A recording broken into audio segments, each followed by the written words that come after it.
जय हिंद सोल्जर, कैसे हैं आप सब। उम्मीद करता हूं आप सब बहुत अच्छे होंगे। आज हम आपको कराएंगे प्रैक्टिस सेट 7, क्योंकि हम आपको ऑलरेडी करा रहे हैं। प्रैक्टिस सेट 6 हमने आपके ऑलरेडी अपलोड कर दिया, आप प्लेलिस्ट को वॉच करिएगा। टॉपिक वाइज हम अलग से करवा रहे हैं, उसको भी आप प्लेलिस्ट में देख सकते हैं। तो प्रैक्टिस सेट 7 आज हमारा रहने वाला, इसमें भी बहुत अच्छे अच्छे क्वेश्चन हैं।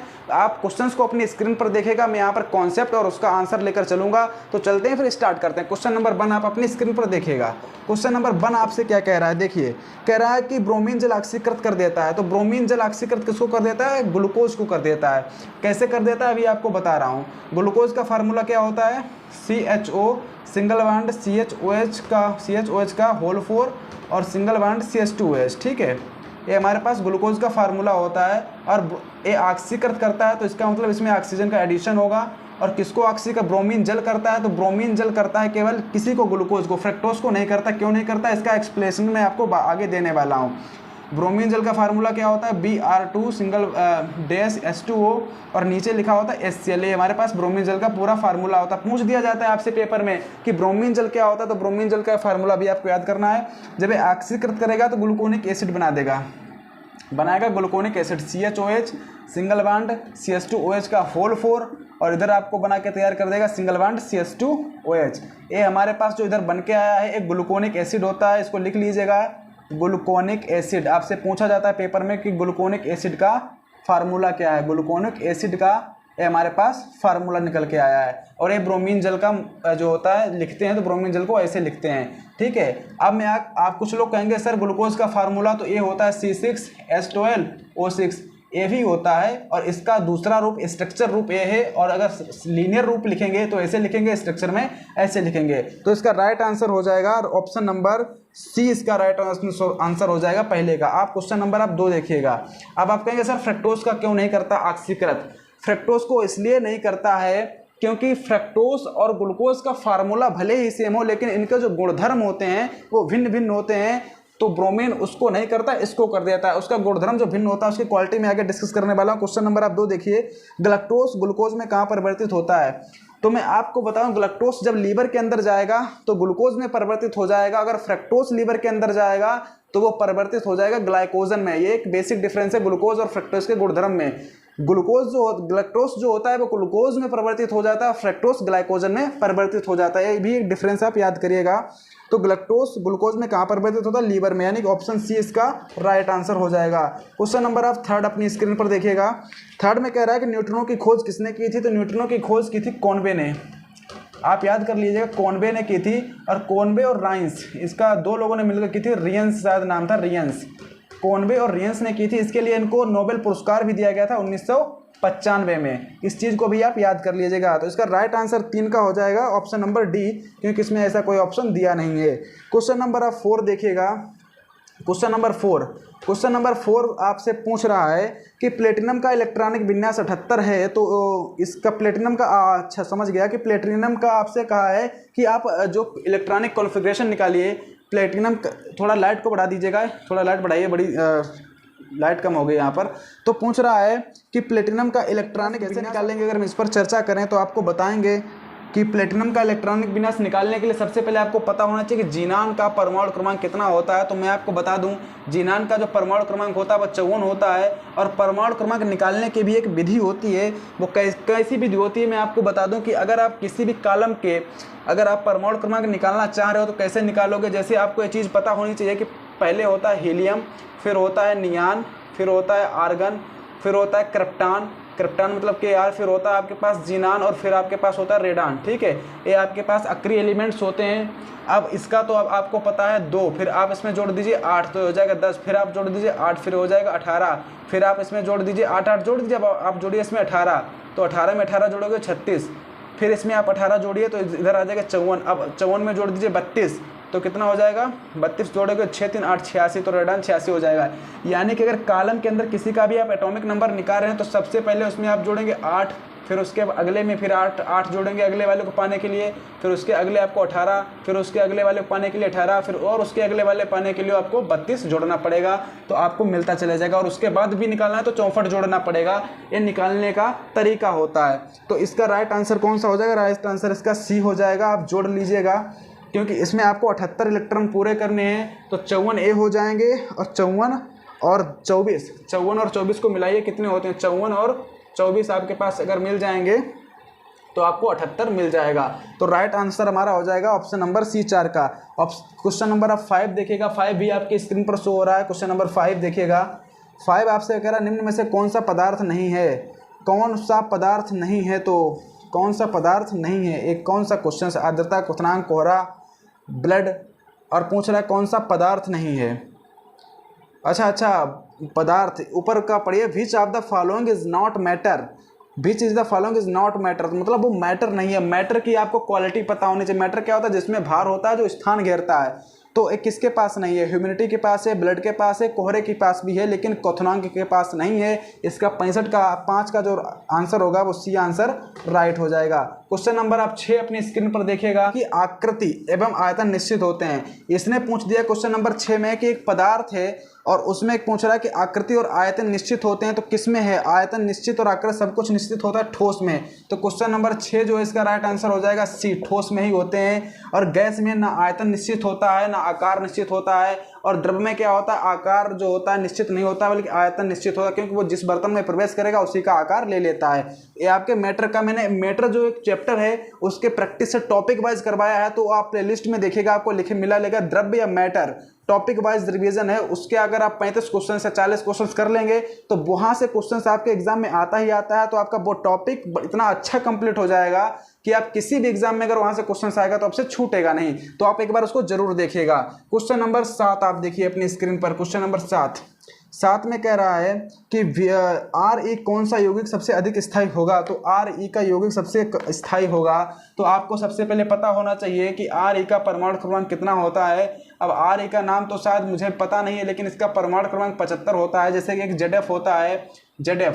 अब इसका मैं नाम इसका भी भूल गया हूँ, लेकिन इसका मुझे परमाणु क्रमांक पता है 72 होता है। तो ऐसे बहुत से मुझे पता है कि जिनका मतलब चिन्ह मुझे संकेत पता है पर पूरा नाम नहीं पता, लेकिन उनके परमाणु क्रमांक याद हैं। क्योंकि अगर आप प्रैक्टिस करते रहेंगे टॉपिक वाइज और ऐसे मिक्स प्रैक्टिस कर, तो आपको बहुत से परमाणु क्रमांक याद ही हो जाते हैं, और कभी कभार माइंड से नाम मिस हो जाता है। वैसे नाम भी जो ज़्यादा यूज में होता है उसका नाम भी याद रहता है। तो ये 75 होता है, इसका आप याद रखिए, RE 75। अब पूछ रहा है कि कौन सा यौगिक सबसे अधिक स्थायी होगा। सबसे अधिक स्थायी यानी जो स्टेबल होते हैं, उन स्टेबल कौन होता है, जिसका इलेक्ट्रॉन डी ब्लॉक में पहुंच जाता है, डी ब्लॉक में पहुंच जाता है। तो अगर देखा जाए तो RCl3 यानी कि ReCl3 जो होता है इसका इलेक्ट्रॉन डी ब्लॉक में पहुंच जाता है, तभी ये सबसे ज़्यादा स्थायी हो जाता है, क्योंकि इसके ऊपर जो चार्ज होता है वो -3 होता है, सॉरी +3 चार्ज होता है। RE के ऊपर +3 चार्ज होता है, और RE जो है एक ट्रांजिशन एलिमेंट है, और इसके साथ इसका जो इलेक्ट्रॉन होगा वो डी ब्लॉक में पहुंच जाता है, तो ये सबसे अधिक स्थायी हो जाता है। अब कहोगे सर इसमें ReCl2 भी है, ReCl5 भी है, वो सब कुछ नहीं, इसकी 3 वैलेंसी इसके साथ आ जाती है, डायरेक्ट आप समझ लेना। क्वेश्चन नंबर 8 देखिए। और वैसे इसका जो रियल वाला कॉन्सेप्ट है वो यही होता है कि अगर किसी भी एलिमेंट का इलेक्ट्रॉन डी कक्षन में पहुंच जाए यौगिक का, क्योंकि यहाँ पर यौगिक दे रखे हैं, तो वो ज़्यादा स्थायी हो जाता है। चलिए क्वेश्चन नंबर आप 8 देखिएगा। 8 कह रहा है डी ब्लॉक का तत्व होते हैं। डी ब्लॉक के तत्व सभी धातुएं होती हैं, मैंने कई बार बताया है। क्वेश्चन नंबर 20 का राइट आंसर हो जाएगा। क्वेश्चन नंबर आप 9 ले लीजिए।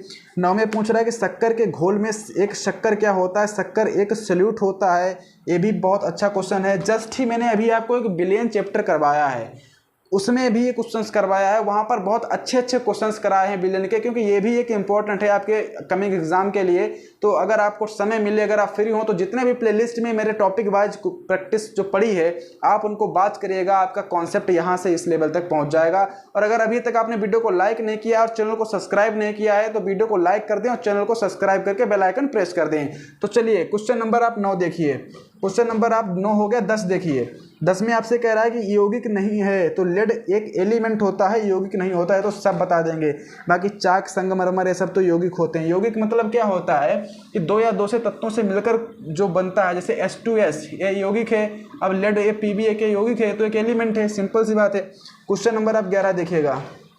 11 आपसे कह रहा है कि निम्नलिखित में से कौन सी धातु सबसे अधिक लचीली होती है। Ag सबसे अधिक लचीली होती है Ag। कापर भी लचीला होता है, लेकिन सबसे अधिक लचीली Ag होती है। फिर Ag के बाद Au आता है, फिर कापर आता है। ये सीरीज होती है लचीली की। मैं सीरीज यहाँ पे दर्शा देता हूँ। Ag, फिर कापर, फिर Au, और फिर Au के बाद में आता है कापर, कॉपर यानी Cu, फिर एल्युमिनियम, ये सब लचीली धातु होती हैं, ठीक है। तो आप इसको देख लीजिएगा।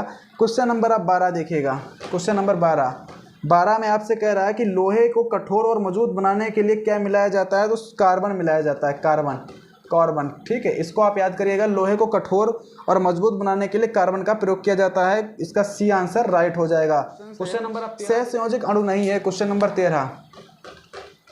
13 में कह रहा है कि सहसंयोजक अणु नहीं है, तो आप देख लीजिए सहसंयोजक अणु, पहला आंसर राइट हो जाएगा, क्योंकि पहला आप देख रहे हैं वो सहसंयोजक नहीं है बल्कि विद्युत संयोजन उसमें हो रहा है, क्योंकि उसमें आयन है उसमें। आप देखिए Ca पॉजिटिव दे रखा है इधर, और इधर दे रखा O निगेटिव दे रखा है, तो ये हमारे पास विद्युत संयोजन हो जाता है, या सहसंयोजन नहीं होता है। सहसंयोजन किसमें होता है, जिसमें आयनों का साझा होता है और बराबर मात्रा में होता है, और वो या तो सेम एलिमेंट के बीच में होगा, जैसे ऑक्सीजन, या फिर जैसे इसमें दे रखा जल हो गया NH3 हो गया, या फिर बराबर इलेक्ट्रॉनों का साझा। तो वो हमारे पास जिनमें एक केस और होता है जिनमें बॉन्ड का केस आपको मिले, उनमें सहसंयोजन होता है, तो आप ऐसे भी जान सकते हैं। क्वेश्चन नंबर आप 14 देखिएगा अपनी स्क्रीन के ऊपर। 14 आपसे कह रहा है कि X तत्व चतुर संयोजक और Y तत्व द्विसंयोजक है, तो इन तत्वों का द्वारा बना युग्म कितना हो जाएगा। इसमें कह रहा है कि X जो है चतुर, X के ऊपर 4 वैलेंसी है, ठीक है, और Y जो है द्विसंयोजक, इसके ऊपर डबल वैलेंसी है, तो इसके द्वारा जो यौगिक फाइंड आउट होगा वो होगा वो होगा इसकी वैलेंसी इसके साथ आ जाएगी यानी X2, और इधर होगा Y4, और इसकी वैलेंसी इसके साथ चली जाएगी, यानी आयनों से आयनों का ट्रांसफर हो जाएगा। लेकिन 2 4 तो इसको काट देंगे, 2 1 2, 2 दूना 4, यानी कि X/2 जो होगा वो फॉर्म हो जाएगा, यानी जो 14 का आंसर होगा वो आंसर नंबर सी इसका राइट हो जाएगा। क्वेश्चन नंबर आप 15 देखिएगा अपनी स्क्रीन के ऊपर। 15 कह रहा है कि सल्फर का रासायनिक प्रतीक होता है, सभी को पता यस होता है। क्वेश्चन नंबर आप 16 देखिएगा। 16 कह रहा है कि निम्नलिखित में कौन सा तत्व बहुपरमाणुक है, तो बहुपरमाणुक इसमें सल्फर होता है। बहुपरमाणुक का मतलब होता है एक से ज़्यादा पर, 2 या 3 शायद 4 से ज़्यादा परमाणु। बहुपरमाणुक किसे कहते हैं, जो जिसमें परमाणु 4 से ज़्यादा हो जाए वो बहुपरमाणुक हो जाता है। तो बहुपरमाणुक आपने देखा होगा कार्बन 16 फ्लोर, इसको बोलते हैं फुलसेरेन, कार्बन 16 आपने देखा होगा, फुलसेरेन शायद उसको बोलते हैं। आपने सल्फर को देखा होगा, सल्फर 8 देखा होगा, ब्रोमीन 12 देखा होगा। तो ये इनमें मतलब ब्रोमीन के 12 अणु लगे हैं, इसमें सल्फर के 8 लगे हैं, इसमें कार्बन के 16 लगे हैं जो फुलसेरेन होता है। तो इसमें अगर देखा जाए सबसे ज़्यादा जो है कार्बन के ही जो होते हैं, बहुपरमाणु सबसे ज़्यादा कार्बन ही होता है, लेकिन ऑप्शन यहाँ पर सल्फर दे रखा है, तो ये सल्फर ऑप्शन राइट हो जाएगा। क्वेश्चन नंबर अगर मैं बात करूँ तो क्वेश्चन नंबर आप अपना 17 देखिएगा अपने स्क्रीन के ऊपर। क्वेश्चन नंबर 17 में आपसे पूछ रहा है कि अमलगम बनाने के लिए कई बार बताया है Hg धातु का प्रयोग किया जाता है, और Hg एक मेटल है लेकिन ये द्रव अवस्था में पाई जाती है at the temperature of room, ठीक है। क्वेश्चन नंबर बात करूँ 18 की, तो क्वेश्चन नंबर अगर आपकी 18 की बात की जाए तो निम्नलिखित में से कौन सी धातु कमरे के तापमान पर तरल रूप में पाई जाती है। ये फिर वही घुमा फिरा के क्वेश्चन पूछ दिया, अभी मैंने इसका कॉन्सेप्ट बता दिया है। क्वेश्चन नंबर आप अपनी 19 देखिएगा। 19 यहाँ से आपको शायद शो हो रहा है, ठीक है। क्वेश्चन नंबर 19 आप अपनी स्क्रीन के ऊपर देखिएगा।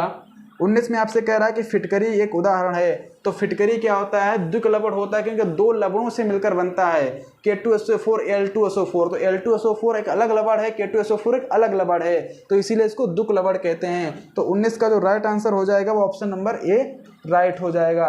अब मैं आपको बताऊं क्वेश्चन नंबर 20, ठीक है। तो क्वेश्चन नंबर 20 की अगर बात करूंगा तो क्वेश्चन नंबर 20 आप अपनी स्क्रीन पर देखिएगा।